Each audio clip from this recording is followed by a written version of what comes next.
Hey, I'd like to welcome you to another episode of Mission Matters. My name is Adam Torres, and if you'd like to apply to be a guest of the show, just head on over to missionmatters.com and click on Be Our Guest to apply. All right, so today's guest is Marbella Avilez, and this is part of our AFM series. That's our American Film Market series, where we bring you the best of those that attended and participated in the American Film Market over in Century City, California, or Los Angeles, California.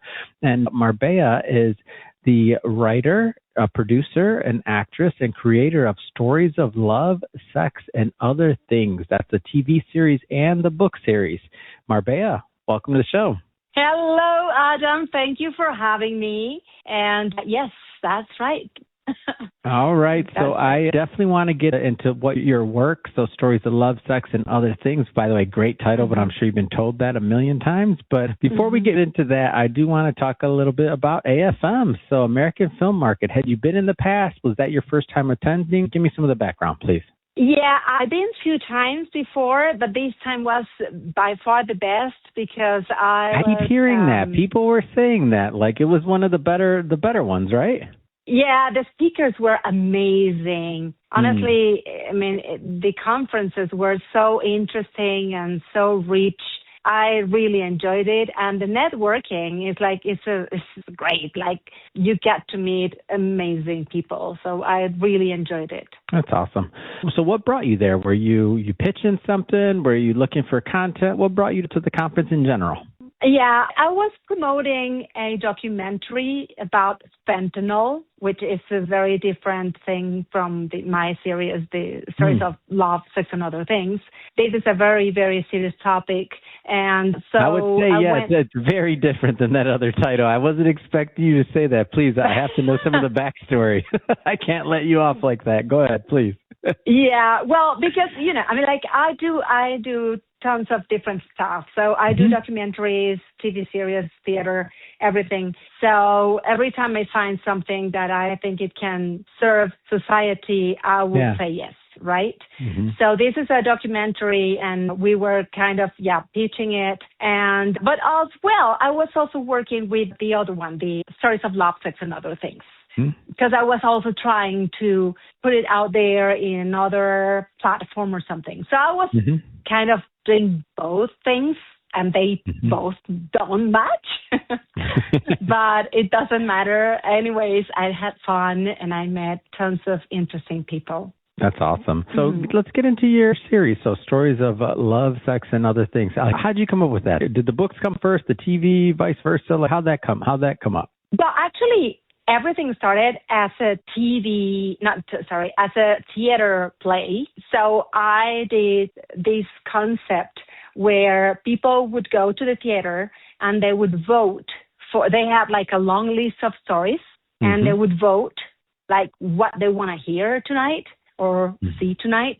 And we would perform 5 short stories. So I wrote tons of stories, and it was amazing. It worked so well. People would be like coming into us like no, I disagree, and people got so much into that. Was a lot of fun, and people could go several times, and they could see always a different show. And it went so well that after a while it became a TV series. Like a TV show, right? Wow. And then people started asking for the books because it was like, okay, we want to have it. Like, we want to, read it over and over. And to be honest, theater disappears, right? Right after it's gone. And then the TV show is fun, is good, but the books are so much richer because you can elaborate more, you can play more with the thoughts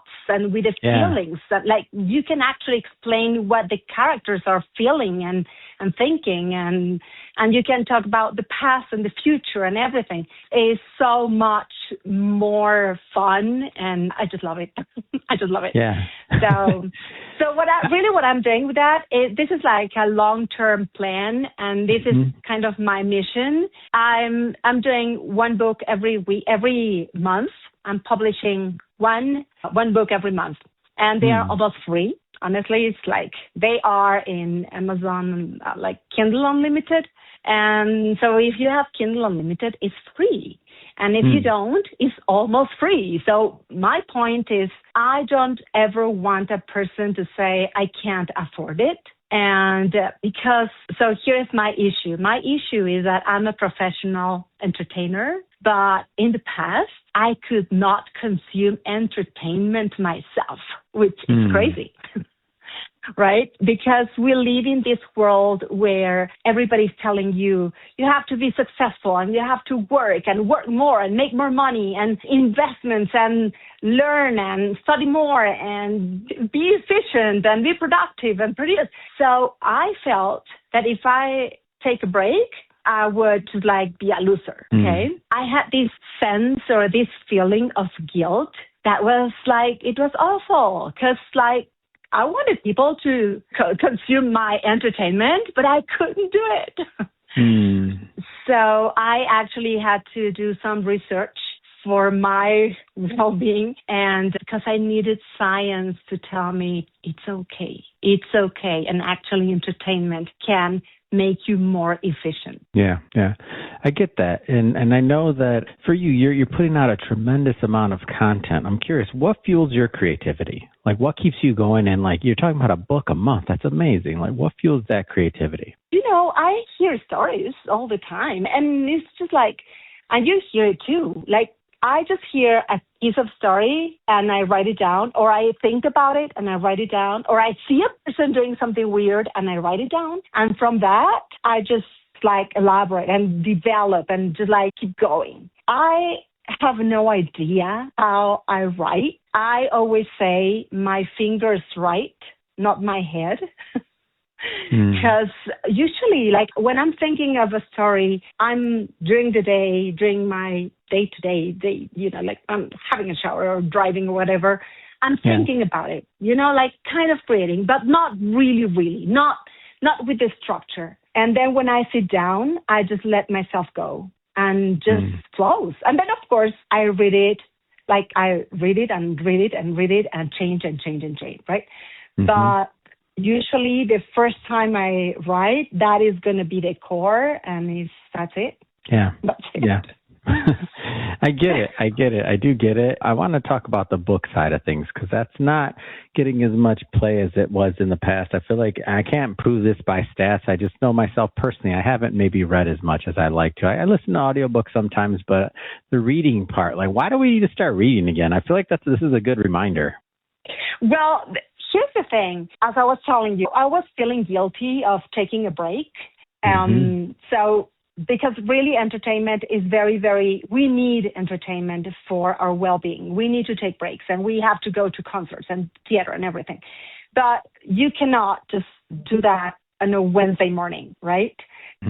So you need something to give you a break, like any time during the day for a few minutes, but something that is good quality entertainment. So what I found out is that fiction reading, and this is important to say, is fiction reading, because this is also my thing, is that I was always like, if I'm going to read something, I'm going to read something that is going to make me learn something, right? Like I'm going to read about technology or medicine or I don't know. And that's okay. But that is learning. That is not the same than entertaining. Yeah. And when you go back to fiction reading, oh my God, it has so many good things. So, for example, one thing is that improves your brain function. That means it will improve your memory, attention span, cognitive flexibility. And so basically your brain gets better at processing and connecting ideas. That's one of the things. But also reduces stress. And this is like, everything that I'm going to tell you is backed up with very serious studies from important universities. It's not like I'm making it up. And for example, I found out that the University of Sussex, they found that if you read only 6 minutes, I'm not even telling people go read for an hour. 6 minutes will reduce your stress up to 68%. Can you believe that? But this is, again, fiction reading, okay? And this is even more effective than listening music or taking a walk. Like, I was surprised, to be honest, when I found out all these. And then, for example, also increases focus and concentration, which over time, well, this will train your brain and you will be able to focus longer, which directly improves efficiency and productivity in other areas of your life, right? So I know your audience are very motivated and focused on being very efficient and business-like. I was actually very surprised when you invited me, because I was like, I'm an entertainer, I'm not a finance person.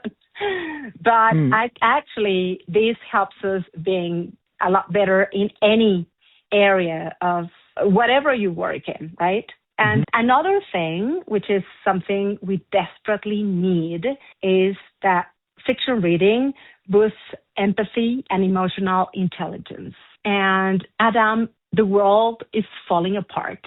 And I think part of it is because we're so lonely and there is so much disconnection. So we are not as sympathetic to the others as before. Before, when we were all the time connecting to other people, it was different. And right now, we need to make other emotional connections. But if we can't, at least we can start fiction reading, and that will allow you to experience other perspectives and other people's emotions, and basically will improve empathy and social understanding.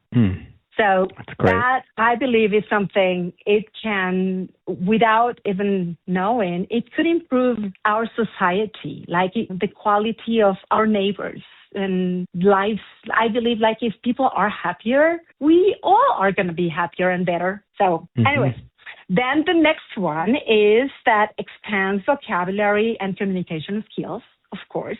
The more you read, the more words, sentence structures, and ways of expressing ideas you absorb. And of course, sometimes it's subconsciously, but this translates into clearer thinking and better speaking and writing. So you don't even know you're having a break and your brain is totally not thinking about your problems, but your brain is in a very kind way training. So whenever you go back to work, you're going to be sharper, you're going to be better at problem solving, you're going to be a lot more creative. Anyways, talk about creativity. That's another thing. That's the next one. Is of course, it's going to make you more creative and enhance your imagination, because we know when you watch TV or movie, everything is there. That's it. That's it. But when you only have words, your brain, without even noticing, has to build up from zero every single detail of that scene that you're reading. Everything. Faces, colors, ambience, sounds, smells, everything. So that's actually very, very good for your brain function. And of course, it supports mental health and well-being. That's a whole other thing that I'm not going to talk about because I'm not a psychologist, but they actually have this bibliotherapy, and is the use of reading for therapeutic purposes. So that's amazing. And I tell you, Marbella, you are a content creator if I've ever seen one. I was like, do you have a podcast yet, Marbella? You need a podcast.